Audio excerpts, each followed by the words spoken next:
The answer is take the win and run. I get hung up on certain things. I have OCD, Jake. I mean, hi guys, my name's Jeff. I'm an equal opportunity lover. You guys know that. But wouldn't the dog want to stay on the meat wagon? We say you can convince the dog to hop off. That's insane. Yeah, I'm intelligent. That's such a Jeff answer right there. He's handsome, curly-haired, and Jewish, sitting right here. Jeff, you are a golden retriever. Hey, Jake, that's what you kids call that drip, right? It was good despite the gastric consequences, but call me the crystal ball here, man. I'm getting everything right except my own picks. That's really, to me, a battle of two of the coaches with the best hair.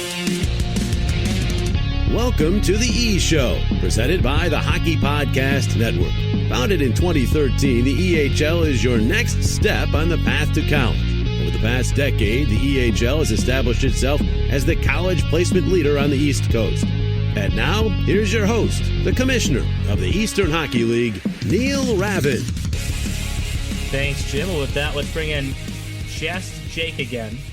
I know 2 weeks in a row, Jake, without Jeff. I feel like we're missing out on just the love right now.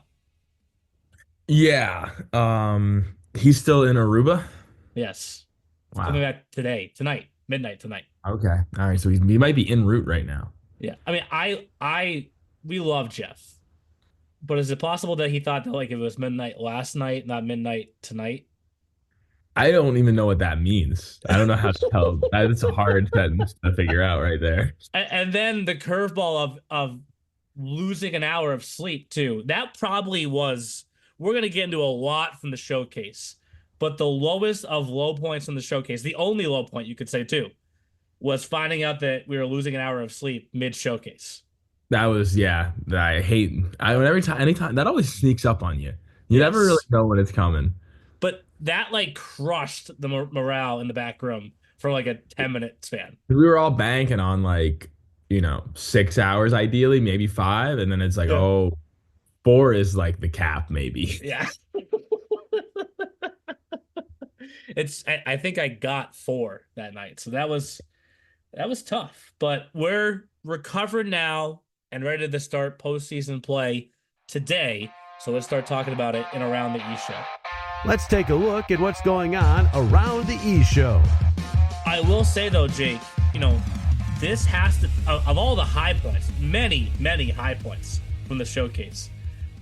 For you, we finally used the karaoke machine. Yeah, I mean, you didn't get to use it because you're a grumpy old man, but I can call it 46 years old one more time. I may lose it. Everyone else in the back office got to use the karaoke machine. Bill Zanavoni walked into me using the karaoke machine, and he said, "Is this real life?" Which might have been my favorite line of the showcase. So we were posted up for those that didn't have a chance to come into the back room, which is a lot of people. There were a lot of people that came in, including some like families kind of just walk through the room every now and then. There's like a banquet room, a party room behind the bar in between rinks 3 and 4, and each side has windows so you can see out to the rink. The funniest moment, I mean, there were many, but the funniest moment was when you started blasting a song on the second to last of the last day. And that one parent was trying to watch her son play, and all we saw was the arm just close the door. Like, we don't want to hear this, Jake. We want to watch hockey. It was Toto. It was Africa by Toto. Yes, you were screaming that song too.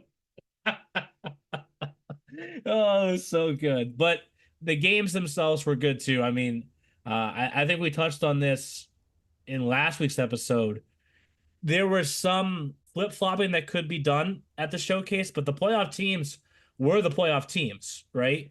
But when you watch how the teams played, they didn't play like they were resting for the playoffs by any means. No, and I mean, obviously the biggest example of that was the second to last game of the showcase. That was probably the best game of the showcase. It was wild, it was emotional, and it was sick. But yeah, no, teams played hard. They typically played their guys. And I think we saw a good amount of teams that were not eliminated from playoff contention, but they won games too. Mm-hmm. I mean, I think every team that didn't have a path to the postseason still won at least one of their games here at the showcase. So everybody was playing for something. Yeah, look at the Bandits.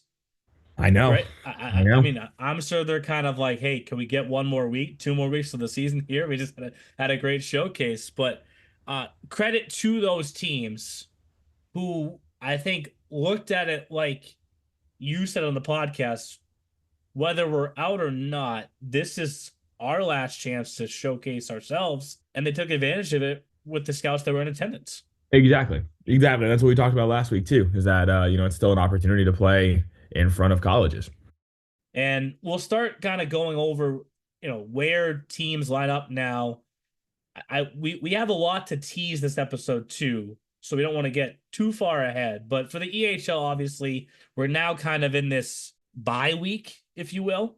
I know guys are like, there's too much time off in between. I said, I don't really know. Like we just finished the showcase Monday, and the first playoff games line up for Tuesday the 18th. So yes, it's a week, but I don't know about you. I kind of like the idea of getting a week to reset and get things, settled before playing your first playoff game, especially because we just did it. That's not the shortest trip for all the teams coming that were going south from Connecticut, Rhode Island, Massachusetts. I mean, I know you want to keep going and roll right into the postseason, but I kind of like the sense of having a few days off to get things settled before the playoffs. Most of the players I talked to were very happy about that. Oh, good. They Okay. Maybe they it's the want, coaches. yeah. Maybe it's the coaches then that wanted to just keep Yeah, going. yeah. They want to get to their yachts and their vacations and whatnot, you know. They want to do So that kind of stuff. Sir, it, it, Sorella's favorite day is either when he wins a game or when the season ends for him. So then he gets to his yacht, right? exactly. The players won't, but the players are very happy. I mean, guys are banged up right now, right? You just played 3 games in 3 days. Certain teams had much busier New Year's than the 2024 portion of the season. So, I mean, I think most teams probably had a day or two off right after the showcase too, so they're not getting back on the ice right away. I think it's great.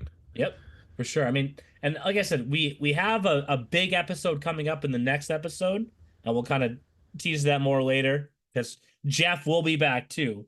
So I'm kind of jumping ahead a little bit here, but let's start North Division, right? Avalanche, you just mentioned, they lost a couple games of the showcase, one in a shootout, won a 1-goal game to the Express. So they had one of the tougher schedules. They went 1-1-1, and they get Valley in the first round of the playoffs. The other North Division matchup is beyond intriguing heading into the postseason. I mean, Vermont playing some of the best hockey they've played all season long.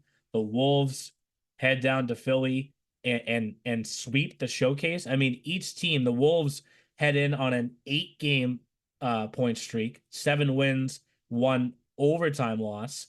Vermont heads into the postseason on a 9-game point streak, 8 wins, 1 shootout loss. Who's hotter in your mind? I don't know. I really like the way the Jacks have trended, and I mean, am I looking at the EHL playoff roster right now? And I click EHL 2025 postseason. Like, is That this is the who's? playoff roster. I know exactly what name you're about to say too. Oh, do you go ahead? If you're talking about Vermont, you're looking at Caden Jacobs. I'm looking at Caden Jacobs. Look at you, man. Yeah. Yeah, We just exactly. 4 5 days together. We just see it now. Absolutely, absolutely. Yeah, Caden Jacobs is on the EHL team. Nathan Yes. Holland is on the EHL team. Not only is that a big asset to that team, that's kind of a big blow to their EHLP team, which No cannot doubt. be ignored. I Nope. mean, we saw what Caden Jacobs did for Cayenne Clean Fantasy. Yes, yes, for But sure. yeah, no, I'm super impressed with Vermont. The guys they picked up have been huge for them. Cam Wickens is, maybe a top 3 goaltender in this league right now with the way he's playing. He was a showcase star too. So I don't know. I think the Wolves on paper have a slight edge, but the Jacks trend right now is dangerous. For sure. For sure. And I mentioned the other series there, Avalanche versus Warriors. Avalanche, another stick tap to them, 37 win season. I mean, ho hum. I mean, they should most years when you go 37-4-5, I think you win the regular season title. You just ran into the Express team that got you 2 out of 3, right? And Yeah. they enter the postseason as the 1 seed, obviously, regular season champions, and they get an Eagles team in the first round that they just faced each other in the showcase. And that was a close game as well, 5-3. The Express, they can't be looking too far past the Eagles. No, they played them right before that too. Last game before the showcase, and then a week earlier than that, they played the Eagles 3 times in pretty much 2 weeks. And we talked about this with the Wizards when they had, at that point, had won every game of the season against the Wizards so far in the regular season. They ended up losing that last one. But at what point does that levee break and math starts to math and the Eagles finally get that win over the Express? This is a league where everybody beats everybody, and the Eagles have not gotten that yet. They managed to tie the Express a number of times in that game and show the most fight against that team that they have all season. And they've been a little banged up, so if they get anybody back for the postseason, that'll help as well. But for Riley Van Son, gotta get going against the Express for sure. I mean, if they're gonna if they're gonna win games, like it always usually comes off the back of Riley Van Son. He's got 50 points this season, and none of them are against the Express. We've called out teams on this podcast. Now we have an individual call out. This Yeah, is I can do it. I can do that. I love it. I love it. And then I think it almost goes without saying at this point for the other series in the East Division, the Wizards versus Seahawks. The Seahawks are the most talked about team in the EHL heading into the postseason. Obviously, they lost their last game, but went down to Philly, and prior to that, beat the Avalanche in a shootout, beat Rhode Island in overtime. So they've shown that they're battle tested in the sense that they can win those close games this year. Shout out to Corey Cashley, who told me right before Thanksgiving that they are so close to where they want to be. Wow. And then pretty much from December on have been a great team. And then from January on, been maybe one of the best teams. Yeah, I mean, and I think they're going to be a popular pick to win that series. And that doesn't take away from a Wizards team that had a great year. I think you could circle the East Division and say, I can hear the South now. The East Division may be the toughest one to get out of. Oh, it's definitely, I think it's those two. Yeah. I don't know. I don't know. And then like, yeah, the Avalanche are incredible, but like the Wolves have beaten them like several times this season. Uh-huh. It's like I don't know, man. And the Wolves have more wins than the Wizards. Like I don't know. Like they're it's brutal. It's tough to wrap your head around. But if you're the Wizards, like you won one of your last 5 or 6 games heading into the postseason. You started off as I think the only undefeated team left going into showcase season and back in October. That's tough if you're East Coast, but I think you definitely have the talent to overcome that. But you're going to be playing a playoff series against a playoff style team in the Seahawks. For sure. They got to be ready. For the Central Division, the Capitals and Rough Riders went down to Philly with their series schedule already done. They were the first one to send in that schedule, and they already knew when they were playing. Of course, the last time those two teams played, the Rough Riders won that matchup 5-3, and then maybe kind of quietly, sneakily, the Nor'easter closed the gap with Rhode Island almost to the point where they got to host game one of that series. I know Rhode Island ultimately finished with a 3-point advantage over them, but they closed that gap well down the stretch. Yeah, and yeah, I told them they needed to find their storm, and they kind of did towards the end of the season, right? They hopped off the bus and kind of got mauled by a bear, but I think their response was really impressive. I mean, they beat the 87s, who, in my opinion, are probably a favorite going into the playoffs. And then they held Valley to 1 goal in the game that they did well in controlling for the most part. And then right before the showcase, I mean, they beat the Wizards and they beat Providence a couple times before the showcase, all in kind of 1 goal tight playoff style game. So I think they found what they were looking for a little bit later than when they were looking for it, but they found it nonetheless, and they found it going into the playoffs. Yeah, it's a series that I'm very intrigued to watch, and I know that we're getting ahead of fantasy and picks and whatnot, but I would say that series could, or maybe the most likely to go 3 games. To the South Division, the Bears and 87s, we talked on this numerous times throughout the podcast. It was going to come down right to the end to figure out who would win that division for the #1 seed. Bears get it by just a single point. And for the second straight year too, right? To finish as the 1 seed, 87s as the 2, Huntsman 3, Philly Hockey Club 4. The South coaches though, Jake, we had an affection for them going into the showcase. Coming out of the showcase, even more so. And I we do have to tell the story because I I know. put you in a terrible spot this past week. Yes. We're on the phone heading down to the showcase. You and I talked for an hour on the way to the showcase. That was the Yeah. day. That was the day we were leaving, right? Hmm. So we're on the phone, and I get an incoming phone call from a South Division coach, and I'm like, you know what? We're gonna merge these together. I'm not gonna let either of them talk. I'm gonna say, Jake, who is your favorite coach in the South Division? And without hesitation, he yells out Eric Projan, and Adam Bartholome was beside himself. He has not let that go, and he did not let No. that go all weekend. There were so many swears. There were so many swears. But I was like, "What's up, Projan?" I mean, I traveled to Michigan with Eric Projan. I've gone to a baseball game with Eric Projan. I am tightest of those five with Eric Projan. A lot has to do with him taking on the form of Chef Eric in Michigan. You guys both like to cook. We both love to cook, yeah. But Adam Bartholomew was not appreciative of that. And taking a step back, I was like, wow, I should have realized that would have been Jake's answer. Yes. And now we've just fueled the South fire. Yeah, it was that he walked in and he was like, I thought you got fired. But speaking of kind of helping to stir the pot down there, another South Division coach, Coach Adam Hooley, brought up a line from this podcast. And listen, I think we bring up stuff on this podcast that people want to hear, right? Uh-huh. And Arendi's got the matchup that he wanted, and that is now going to be on loop for the 87s team. Is that the motivation or the extra motivation that they need to push them in this run?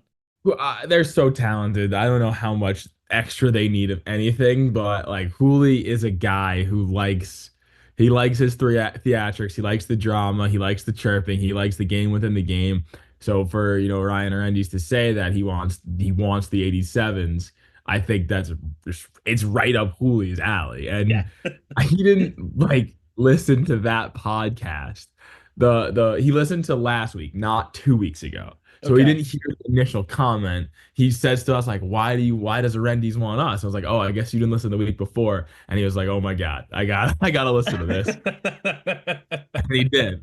And yeah, no, that's definitely like I said, like that's his game. Yeah.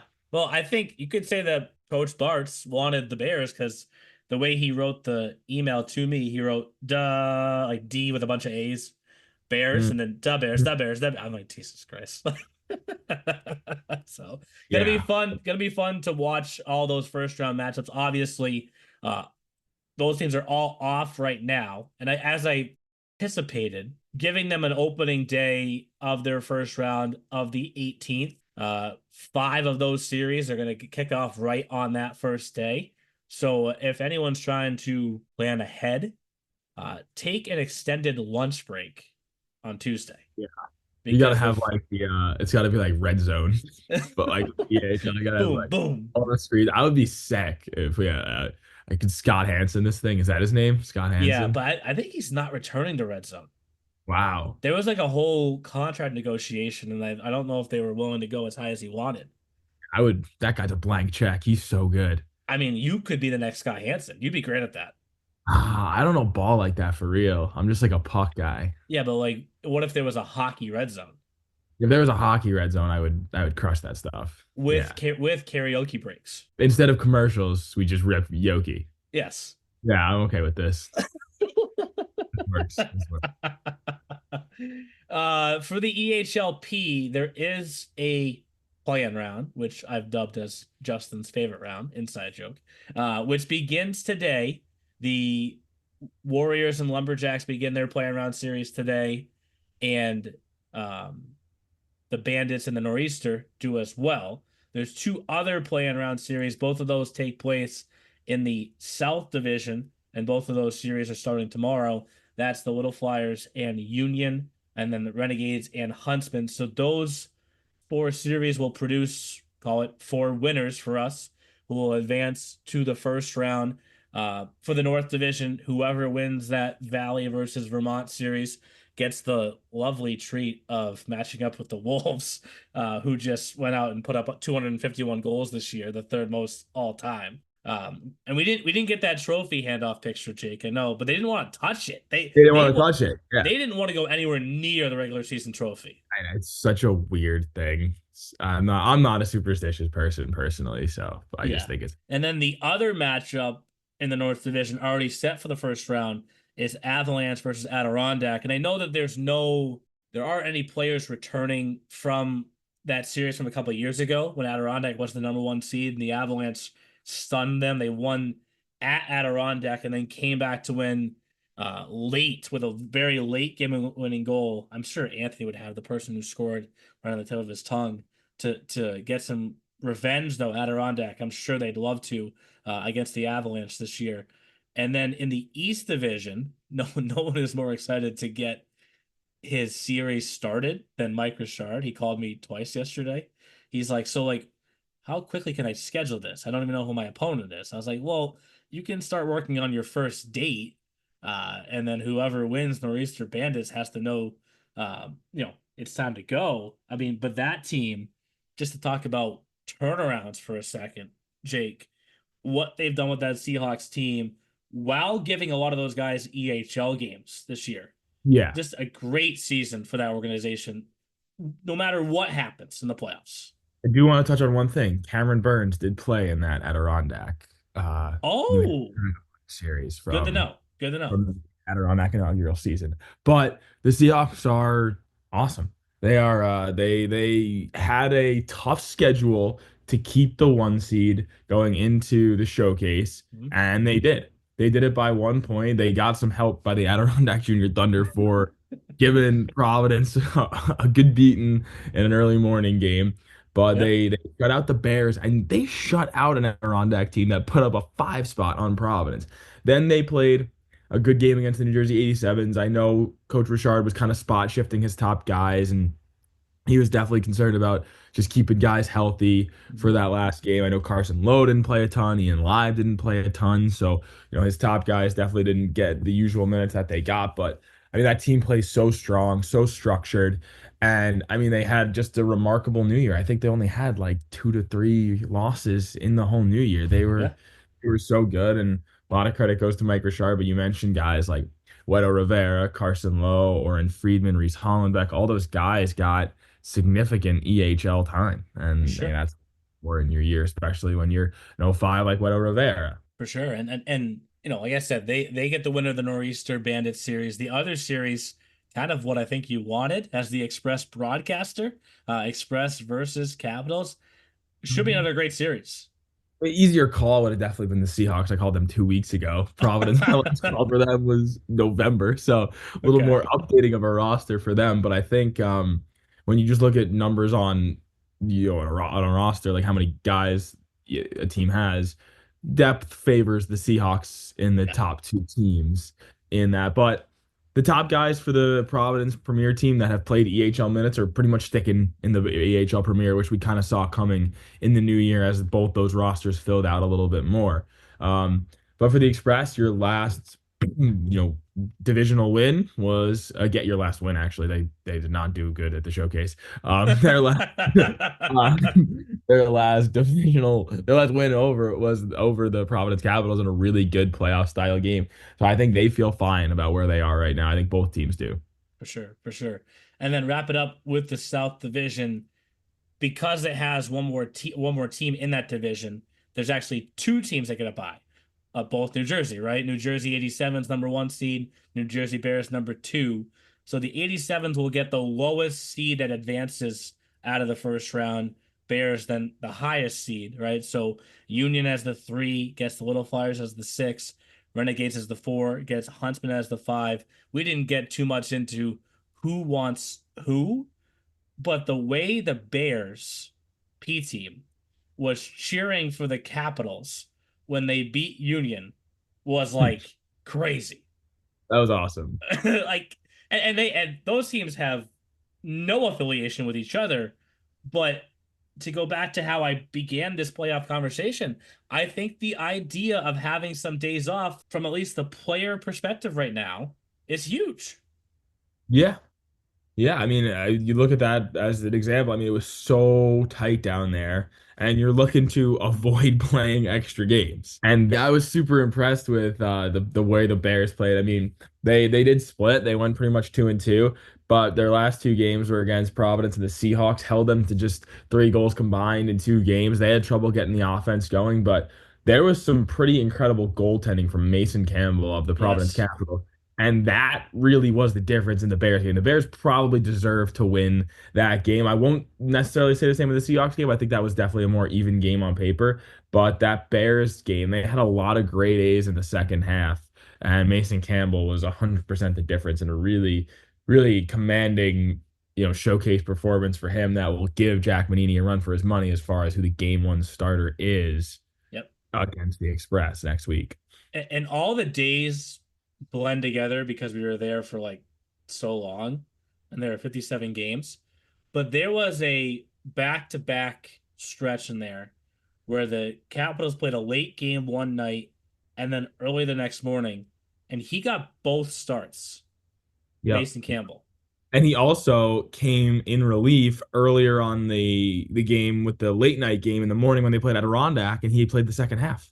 So, judging by what they did in Philly, I think they're going to lean towards him to open Yeah. up, the first round against the Express. But Yeah, we have a lot of these goalie questions across the EHL and EHLP, and it's stressful. you know what we need? And I didn't even know this was a thing until Justin showed it to me.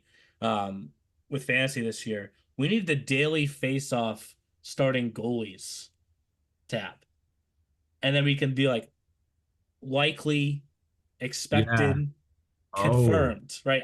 We'd have minimal confirmed because none of these coaches would ever want to divulge that to us. Hmm. But it would be pretty cool. I like it. So, but as I mentioned, there are no EHL play-in series. It's straight to the first round, which can begin on the 18th, and we already have 5 games scheduled for that day. For the EHLP, while we have a couple of first-round series already locked in, and the 2-3 matchups in both the North and the East, all of the other series, the Wolves, the Seahawks, the 87s, the Bears, those 4 teams are waiting for the 4 play-in round series to end to learn who their opponent will be. And those series, 2 of them start today, the other 2 start tomorrow. And I want to now get into those play-in round series, but in the form of the fantasy challenge, because we made some picks there. I know you weren't a part of the round of champions, Jake, but I felt like I was picking on behalf of you in the sense of like, if I don't win this, I'm going to let you and Jeff down. Oh, interesting. Yes. I So, do not feel that way about you, but that's okay. okay. Let's go to fantasy. Now it's time for the E-Show Fantasy Challenge. Follow along on the EHL app.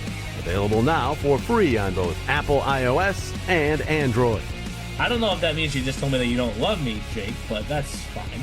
Anyways. No, it's just I don't want you to win. I want me to win, but Okay. I just can't.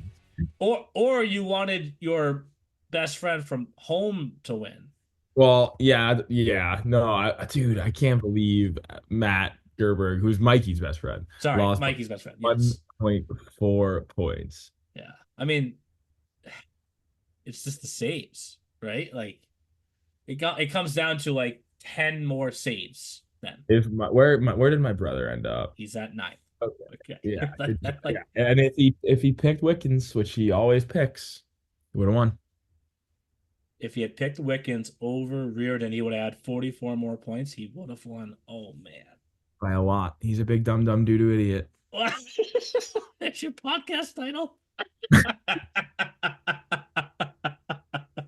Oh, but gotta give credit to Kyle Klee, who we covered on this podcast throughout February and into March, and we adjusted and we made him repick an actual defenseman, and yet he still wins the month with Caden Jacobs, Keegan Lozier, and Cam Wickens. I mean, Cam Wickens was a workhorse for the Lumberjacks over the last month. You talk about the goalie debates, Jake. Cam Wickens to start game 1 is like minus 10,000. Yeah, I Can't think, win yeah. money off that because it's a He, lock. he needs like malaria or some like crazy illness, but it's not to happen. But for him to go out and put up 74.6 points this month, I mean, as a goalie, it is just beyond impressive. The only players that were above him, uh, skaters were, Cole Davidson 79, Alex Lakecoff 86. I mean, Yup. imagine if you had picked Lakecoff and Wickens or Davidson and Wickens. I mean, on defense, Mikey actually had the highest scoring defenseman of the month with Alec Osher with 50. But you also have Jackson Hanson 32, Charles Antrilli 30. I mean, there were so many guys that put on great performances down the stretch, helping to get their team into the postseason, solidify their spot. You mentioned Caden Jacobs 59, Daniel Kroon 58, Declan Kelly 59 himself. So That's still uh, crazy. Jacobs and Nathan Holland played primarily P in February and March. what a tough decision, I right? know. I know. So, but Kyan Klee punches his ticket as the last champion to enter into the round of champions. So, to recap, going back to October, that was the beginning of the Zach Spakuza show, right? That's when he really burst onto the scene to start this season, and that's when Christopher Richard won it, Wolves EHLP goalie. November, Patrick Johnston, father of Ryan Johnston for the Bears EHL team, he won November, and then he actually won December as well, but we can't have him take up two tickets. So Dan K finished in second in December. I think it was Jeff that was third. That was the heartbreaking month for Jeff. I was able to win January without cheating, despite what everyone loves to accuse me of doing. And then Kyan Klee won February. So for the round of champions, because Patrick Johnston won twice, we're giving him the play-in round bye that we already talked about a little bit on this podcast, right? Meaning the other four of us, myself and Dan, the two guys on the outside of the glass, if you will, and then Christopher Richard inside the glass, Kyan Klee inside the glass, are the four of us are picking the play-in round series, and whoever finishes in last is out. So that means I'm gonna root for Christopher Richard. to to win Yeah. the whole thing. Yeah, I like Christopher Richard a lot. Met him Okay. over this thingy. What do we Okay. call this? Showcase. Yeah. Yeah. Yeah. He was pretty cool. No, I don't know Justin. I see your chat. I don't like him more than Neil. I'm just players come first here. True. Except in fantasy. Yeah. Anyways, Neil's had plenty of winning in his 45-year life. Let Christopher Richard get this one here. So four guys are gonna move on to round one, or including Patrick Johnston, and then two will advance out of round one into round two, and then we'll crown one champion ahead of the regional finals. So when we're in postseason mode, we're picking the series winners and the length, and then we have a tiebreaker of total goals in that round. So hopefully we don't have to get to the tiebreaker, but take a look at our picks here from the first round. So for the play-in round, I should say. So for that Valley versus Vermont game, I did think a lot about the Caden Jacobs, Nathan Holland playing E over P, but I stuck with Vermont in 3. Myself, no surprise, Kyan Klee plays for Vermont, picked Vermont, right? That would have probably cost some issues in the locker room if he didn't, even though he's on the EHL team. Dan K also picked Vermont. Christopher Richard, Jake, the guy you're cheering for, only one to pick Valley. Yeah, and I think we agree on that. Okay. So you're picking through him then. Got it so far. Yeah. All of us have 3 games for that series though. For the Nor'easter versus Bandits series, everyone has the Nor'easter winning the series. I'm the only one that has it going 3 games. I agree. It'll go 3, 100%. I think that's a hard pick. So who do you like more, me or Christopher Richard then? I think you guys are both really cool. I think you guys are different. You guys are cool in your own way. For the Union Little Flyers series, 3 of us are taking Union in 2. I mean, if Dan gets eliminated, you probably hit the point right here. because he's Yeah. taking Little Flyers in 3. That will be the difference. I mean, if he wins the play-in round as the top guy, that will be the difference also. So Correct. he's the only one that has Little Flyers, and he's the only one that has it going 3. For the last series, we're split 2-2. Christopher Richard and Kai and Klee, the players, have the Huntsman. And then Dan K and myself, the older guys, as Jake would love to say, have the Renegades in 3. So all of us have it in 3. 2 of the Renegades, 2 of the Huntsman. And then tiebreakers, Christopher Richards 64 goals in the first round, Dan K 65, Kai and Cleat 60, myself 72. So every time someone scores a goal, I'm going to be cheering, because as long as we get above 72, I win the tiebreaker. Okay. Wow. I hope nobody picked. I mean, I wish somebody picked 69. I would have picked. You would have for sure. 100%. But again, 3 of us move on to join Patrick Johnson in the first round. 1 person is eliminated, and we keep chipping away from there. And we know that Jake is cheering openly for Christopher Richard. So, yeah. What a nice young man. Go, Christopher. But with nice that, young man versus a nice old man. Thank you to everyone who did participate in fantasy this year. It was the second year of this fan version.